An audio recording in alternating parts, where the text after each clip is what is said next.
दर्दन जो आदेश।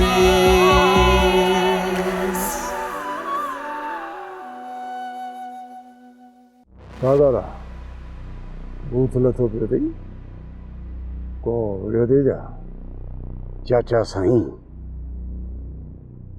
जेके मूंसां विड़िया आहिनि मुंहिंजे अंदर में ज़ख़्म थी पिया आहिनि।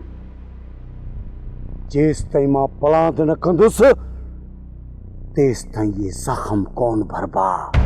कंहिं में एतिरी जुरत आहे जो हारून जी बैटरी खे ज़ख़्म रसाए। हिकु त रहे सॼे आधार ते करी ॾाढायूं वरी नालो वरी मुंहिंजो थो रखी बदमाश। हारून कॾहिं बि कंहिंजे आधार ते कंहिंसां आचार्यूं नाहिनि कयूं। असां ई तुंहिंजे विच में कॾहिं रहिस आयो ई कोन्हे। ज़मीन का चाक थे तुझो वजूद गलत थे ज़मीन में। बड़े पलांद बि असांजो तो ॾे ऐं हलाम तूं थो करी। दर्दन